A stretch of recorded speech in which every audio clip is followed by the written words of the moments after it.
Hello guys and welcome back to another video जिसके अंदर आज मैं आपको बताऊंगा करेक्ट वे सपोर्ट और रेजिस्टेंस ड्रॉ करने का।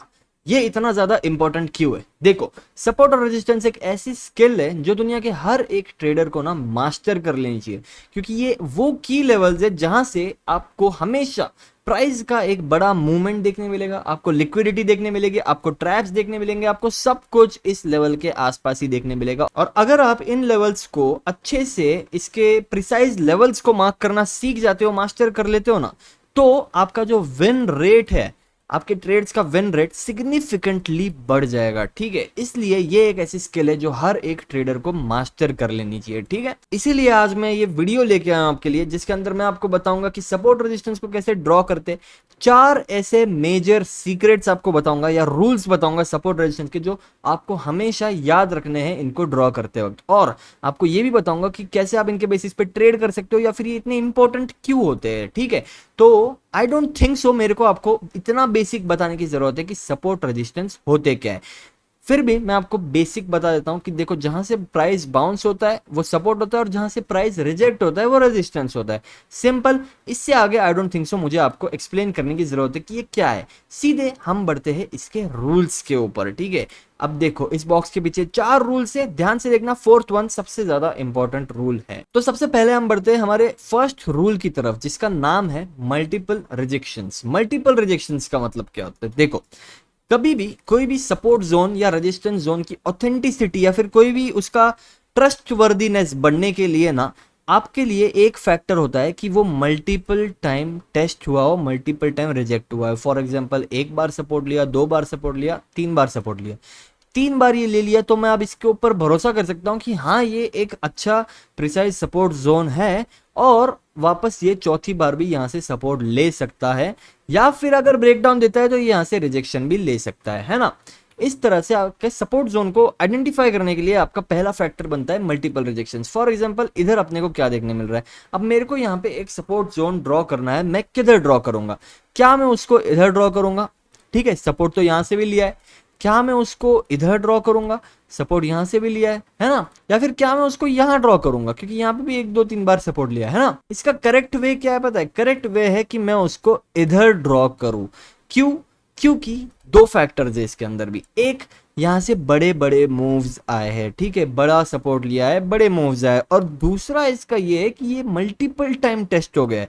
मल्टीपल टाइम टेस्ट का मेरा मतलब क्या है? एक बार यहां से रिजेक्शन लिया, एक बार यहां से सपोर्ट लिया, यहीं पे आप देख सकते हो कि दो बार सपोर्ट लिया, एक बार लिया वापस नीचे आया, फिर से यहीं से सपोर्ट लिया, फिर एक बार वापस जब इसको टेस्ट करने आया यहाँ से सपोर्ट लिया, फिर एक बार यहाँ से सपोर्ट लिया, जब लास्ट टाइम वापस यहाँ पे आया फिर से यहाँ पे सपोर्ट लिया और फाइनली इसका ब्रेकडाउन दे दिया। और अगर मैं इसको आगे खींचता हूं तो और एक चीज आप ऑब्जर्व कर सकते हो कि यहां से ये रिजेक्शन भी लिया है। ठीक है, यहां से सिर्फ सपोर्ट नहीं लिया है, तो ये मेरा सिर्फ सपोर्ट जोन नहीं है, मेरा रिजेक्शन जोन भी है, जो कि हमको लेके जाता है हमारे सेकंड रूल की तरफ, जो कि है support becomes resistances and vice versa. अब ये रूल इतना इंपॉर्टेंट क्यों है, मैंने इसको लिख क्यों रखा है, मैं आपको बताता हूं। देखो, सबसे पहले आपने यहाँ पे तो देख लिया, जो सपोर्ट जोन है वो आगे जाके रेजिस्टेंस जोन भी बन जाता है। ठीक है, ये चीज तो आपके इसमें क्लियर हो गई। आपको एक और अगर एग्जांपल बताऊं मैं, यहाँ पे एक सपोर्ट जोन है, मैं इसको अगर ड्रॉ करूं, देख सकते हो कि यहीं से मार्केट फिर से रिजेक्शन भी लेता है, बाद में फिर से मार्केट सपोर्ट भी लेता है ना? इस तरह से ये कुछ जोन्स काम करते हैं। अगर मैं इसको पीछे खींचूं तो डेफिनेटली यहाँ पे और एक बार सपोर्ट आपको देखने को मिलता है। ठीक है, इस तरह से आपका सपोर्ट जोन, रिजेक्शन जोन भी काम करता है। बट ये इंपॉर्टेंट क्यों है मैं आपको बताता हूँ। देखो, अगर मैं सपोर्ट जोन को ड्रॉ कर रहा हूं, पहला पॉइंट मैंने आपको बताया था कि बस एक बार अगर इसने सपोर्ट लिया है तो ये सपोर्ट जोन ड्रॉ नहीं हो सकता। तो क्या आप इस जोन को छोड़ दोगे? नहीं। आप क्या करोगे? आप इसका पास्ट रेफरेंस भी देखोगे कि पास्ट में क्या यहां से किसी ने रिजेक्शन लिया है। अगर मेरे को ये सपोर्ट जोन ड्रॉ करना है और मेरे को पीछे देखने को मिल रहा है कि यही जोन से रिजेक्शन भी मार्केट ने लिया है, तो क्या मैं इसको एक वैलिड सपोर्ट जोन मान सकता हूं? डेफिनेटली मान सकता हूं। क्यों? क्योंकि देखो, मल्टीपल रिजेक्शंस का मतलब ये नहीं होता कि सपोर्ट में सिर्फ मल्टीपल सपोर्ट ही लेना चाहिए या फिर रेजिस्टेंस में सिर्फ मल्टीपल रिजेक्शन ही लेना चाहिए। मल्टीपल रिजेक्शंस का मतलब होता है कि मल्टीपल टाइम वो जोन टेस्ट होना चाहिए, चाहे वो अब रेजिस्टेंस हो या वो सपोर्ट हो, है ना? तो वो जोन इज अ जोन। आपको मैं एक सिंपल रूल बता देता हूं। देखो, जोन इज अ जोन आपके लिए ना, चार्ट में एक भी ना सपोर्ट जोन या रेजिस्टेंस जोन नहीं होता, आपके पास सिर्फ जोन्स होते हैं। अब अगर प्राइस उसके ऊपर है तो वो सपोर्ट जैसा एक्ट करेगा, अगर उसके नीचे है तो वो रेजिस्टेंस जैसा एक्ट करेगा, ठीक है। तो आप कोई भी जोन को ऐसा टैग मत दे दो कि ये सिर्फ और सिर्फ सपोर्ट जोन है, अगर इसका बाद में जाके ब्रेकडाउन होता है तो मैं इसको भाव देना छोड़ दूंगा। ये गलती बिल्कुल भी मत करना। वो जोन आपके तब भी काम आएगा अगर उसका ब्रेकआउट या ब्रेकडाउन भी हो जाता है तो, जो कि आप देख सकते हो इस केस में भी यहां पर हुआ। यहाँ पे सपोर्ट जोन था, आगे जाके वो रेजिस्टेंस जैसा भी मेरे लिए काम किया। अगर मैं इसको आगे खींचूं तो आप देख सकते हो फिर से ये सपोर्ट जोन भी बन चुका है ना। तो इस तरह से हमारे जोन्स काम करते हैं। इसको मैं एक परफेक्ट सपोर्ट जोन या फिर एक परफेक्ट जोन की तरह आइडेंटिफाई कर सकता हूं इस वाले जोन को, ठीक है। तो हमारा नेक्स्ट रूल क्या कहता है मैं आपको बताता हूं। देखो वीडियो को एंड तक देखो, क्योंकि लास्ट में मैं आपको कुछ ना बोनस टिप्स भी दूंगा जो कि आपके आई एम श्योर बहुत ज्यादा काम आएंगे, ठीक है ना। तो इसी के साथ हम बताते हैं रूल नंबर 3 पे, जो कि बोलता है एडजस्ट ओल्ड जोन्स, ठीक है। सपोज मैंने एक जोन यहाँ पे बना रखा है। अब लोग बोलते हैं, ट्रेडर्स बोलते हैं, मैं खुद भी बोलता हूँ, मतलब मैं खुद भी करता हूँ कि मैं इसी जोन को आगे खींचता रहता हूँ फॉर कन्वीनियंस। मैं अब हर बार रोज उठ के नए जोन्स तो बना नहीं सकता, तो मैं इसी को आगे खींचता रहता हूँ। बट क्या मेरे को इसको जैसा है वैसा ही आगे खींचते रहना चाहिए? बिल्कुल भी नहीं, ठीक है। मेरे को इसको थोड़ा बहुत एडजस्ट करते रहना चाहिए। फॉर एग्जाम्पल अब मेरे को अगर दिख रहा है कि ये जोन थोड़ा पुराना हो गया है, अब यहीं से मार्केट सपोर्ट ले रहा है ना। आप देख सकते हो यहाँ पे यहाँ पे यहाँ पे यहाँ पे यहीं से मार्केट सपोर्ट ले रहा है, तो मैं इसको थोड़ा ऊपर की तरफ एडजस्ट कर दूंगा, ठीक है। इस तरह से अब मेरे को क्या देखने मिल रहा है, मैं ऊपर की तरफ एडजस्ट कर लिया, यहां से एक अच्छा बड़ा रिजेक्शन आया, देख सकते हो। अगर मैं उसको यहीं पे नीचे रखता तो क्या ये रिजेक्शन में आइडेंटिफाई कर पाता? नहीं कर पाता, क्योंकि मैंने इसको एडजस्ट नहीं किया। तो इस तरह से जैसे जैसे आपका प्राइस एक्शन चेंज होगा, जैसे जैसे मार्केट चेंज होगा, उसका ट्रेंड चेंज होगा, बिहेवियर चेंज होगा, आपके जोन्स भी थोड़े बहुत चेंज होते रहेंगे।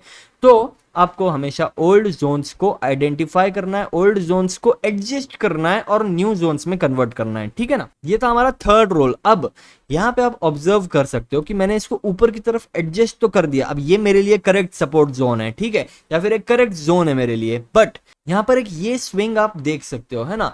तो आप ये क्वेश्चन करोगे कि मैं इसको मार्क क्यों नहीं कर रहा हूं, जब यहां से भी इतनी बड़ी बाइंग आई थी, है ना, इतनी बड़ी बाइंग आई है, तो मैं इसको मार्क क्यों नहीं कर रहा हूं। यही चीज अपने को ले जाती है हमारे फोर्थ एंड लास्ट रूल पे, जो कि है अवॉइड लिक्विडिटी मूव्स, ठीक है।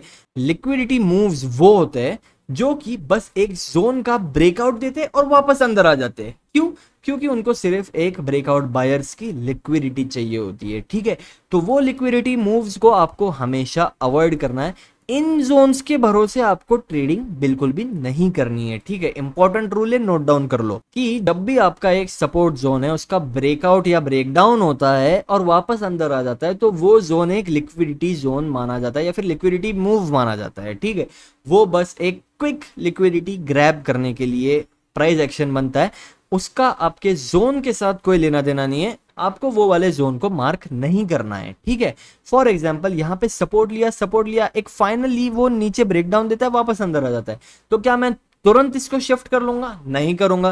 क्या मैं वहां पे एक जोन बना दूंगा? नहीं बनाऊंगा। मैं अपने ही जोन को कंटिन्यू रखूंगा, क्योंकि मेरा पहला फैक्टर जो था वो था कि मल्टीपल रिजेक्शन मेरे को चाहिए। मेरे को एक बड़ा रिजेक्शन नहीं चाहिए, मेरे को मल्टीपल रिजेक्शन चाहिए एक अच्छे सपोर्ट या रिजेक्शन रेजिस्टेंस जोन को आइडेंटिफाई करने के लिए, ठीक है।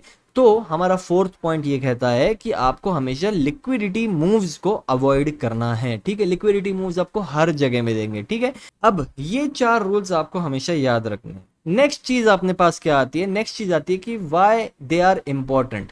ये सपोर्ट जोन, रेजिस्टेंस जोन इतने ज्यादा इंपॉर्टेंट क्यों है, इसके मैं आपको कुछ रीजंस बताता हूं। देखो, जो भी सपोर्ट और रेजिस्टेंस जोन्स होते हैं ना, वो होते हैं मेजर लिक्विडिटी जोन्स, ठीक है।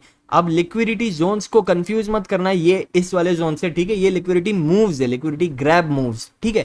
लिक्विडिटी जोन्स वो होते हैं जहां पे सबसे ज्यादा एंट्रीज होती है, ठीक है। यहाँ पे फॉर एग्जांपल ये एक रेजिस्टेंस जोन है, यहाँ पर सेलर्स एंटर हुए, सेलर्स एंटर हुए, सेलर्स एंटर हुए। जब इतने सारे सेलर्स की लिक्विडिटी यहाँ पे आ गई, तब यहाँ से कभी भी एक बड़ा मूव आ सकता है, या तो फिर ब्रेकआउट हो सकता है, या कुछ भी हो सकता है, ठीक है। वो एक डिफरेंट टॉपिक हो गया। बट ये चीज आपको याद रखना है कि सपोर्ट और resistance zone major liquidity zones होते हैं, और आपको जब भी आपकी ट्रेडिंग करना है या ट्रेड प्लेस करना है, आपको इन्हीं जोन्स के अराउंड करना है, ठीक है। इन्हीं जोन्स के अराउंड आपको आपके ट्रेड्स प्लेस करने हैं। बीच में यहाँ पे कहीं मार्केट है, यहाँ आप ट्रेड ले रहे हो, नहीं करना है। यहाँ कहीं मार्केट है, यहाँ ट्रेड ले रहे हो, नहीं करना है। आपको ट्रेड कहाँ करना है, हमेशा आपकी एंट्रीज कभी भी ना सपोर्ट और रेजिस्टेंस जोन्स के आसपास होनी चाहिए। इससे आपको सिग्निफिकेंटली इंप्रूवमेंट नजर आएगा आपके विन रेट में, आपके ट्रेड्स में, आपके परफॉर्मेंस में, ठीक है। तो ये चीज भी आपको हमेशा याद रखनी है, ठीक है। आई होप आपको ये भी समझ में आ गया है। अब मैं आपको ना कुछ इंपॉर्टेंट बोनस टिप्स देता हूं या बोनस रूल्स देता हूं, ठीक है। वो क्या है, सबसे पहला रूल है कि सपोर्ट और रेजिस्टेंस ड्रॉ करने के टाइम ना कभी भी ये लाइंस को मत ड्रॉ करो, ठीक है। कभी भी ये लाइंस को मत ड्रॉ करो, हमेशा ये जोन्स को ड्रॉ करो, ठीक है। रेक्टेंगल टूल आपको साइड में यहाँ पे देखने को मिल जाता है। इस जोन्स को आप हमेशा मार्क करो, क्योंकि ये पूरा जोन आपका सपोर्ट जोन होगा फिर बाद में, ठीक है। आपको ये नहीं कि अगर सपोज मैंने यहाँ पे एक लाइन ड्रॉ कर लिया, अब यहाँ पे ब्रेक डाउन हुआ, यहाँ पे ब्रेक डाउन हुआ, है ना, तो ये थोड़ा कंफ्यूजन क्रिएट करता है। तो वो चीज आपको नहीं करनी है, आपको एक जोन ड्रॉ करना है और पूरे जोन आपका सपोर्ट रेजिस्टेंस जोन एक्ट करेगा, ठीक है। दूसरा बोनस रूल ये है कि कभी भी ना बहुत सारे लाइंस को मत ड्रॉ करो, ठीक है। इस तरह से अगर आप यहाँ पे जाओगे, अगर मैं सपोज इसको भी मार्क कर दूंगा, मैं अगर इसको भी मार्क कर दूंगा, मैं अगर इसको भी मार्क कर दूंगा, मैं अगर सपोज इसको भी मार्क कर दूंगा, ये कितना क्लटर्ड दिखता है, कितना कंफ्यूजिंग होता है, ये आप यहाँ पे देख सकते हो, है ना। अगर मैं इसको भी मार्क कर देता हूँ, मैं अगर सारे स्विंग्स को मार्क करता रहूंगा तो ये इतना कंफ्यूजिंग हो जाएगा, जो कि पूरी तरह से आपको मिसलीड करेगा। आपको अच्छे ट्रेड्स हमेशा इससे नहीं मिलेंगे। तो आपको कभी भी मेजर जोन्स को मार्क करना है, हमेशा रिलाय करो हायर टाइम फ्रेम्स वाले जोन पे, ठीक है। 30 मिनट्स, 15 मिनट्स, इन जोन्स पे हमेशा आप रिलाय करो। 1 आवर पे भी आप रिलाय कर सकते हो। कभी भी ना 1 मिनट और 5 मिनट पे जोन्स बनाने मत जाओ। 5 मिनट फिर भी थोड़ा बहुत ठीक है, अगर आप एकदम ही स्कैल्पिंग करते हो या इंट्राडे एकदम करते हो कि आप ट्रेड लेके तुरंत एग्जिट कर लेते हो, वैसा है तो ठीक है। छोटे अगर आपके प्रॉफिट्स है, अगर आपको लंबे ट्रेड्स करने, अच्छे बड़े ट्रेड्स कैप्चर करने हैं ना, 1 मिनट और 5 मिनट के जोन्स पे कभी रिलाय मत करो, हमेशा 15, 30, 1 आवर के जोन्स पे ही रिलाय करो, ठीक है। ये 2 बोनस रूल्स को हमेशा याद रखो। और आई होप आपको ये वीडियो सपोर्ट रेजिस्टेंस के ऊपर जो मैंने एक मास्टर क्लास बनाया है वो आपको पसंद आया होगा। अगर पसंद आया तो वीडियो को अभी के अभी लाइक करो और चैनल को सब्सक्राइब कर दो, ठीक है। अगर आपको गोल्ड, बीटीसी ये सब के अगर आपको एनालिसिस, फ्री एनालिसिस चाहिए तो डिस्क्रिप्शन में हमारे फ्री टेलीग्राम का लिंक है, आप जाके ज्वाइन कर सकते हो। मैं वहां पे फ्री में एनालिसिस पोस्ट करता रहता हूँ। मैं आपको कोई सिग्नल्स नहीं देता, कुछ नहीं। मैं चाहता हूं कि आप इंडिपेंडेंट ट्रेडर बनो, किसी पे डिपेंडेंट ना रहो, इसलिए मैं सिर्फ और सिर्फ एनालिसिस पोस्ट करता हूं, और ताकि आपको लर्निंग उससे हमेशा मिलती रहे, ठीक है। तो ये था वीडियो सपोर्ट रेजिस्टेंस के ऊपर। Thank you so much for watching this video. मिलते हैं आपसे नेक्स्ट वीडियो में, तब तक के लिए बाय।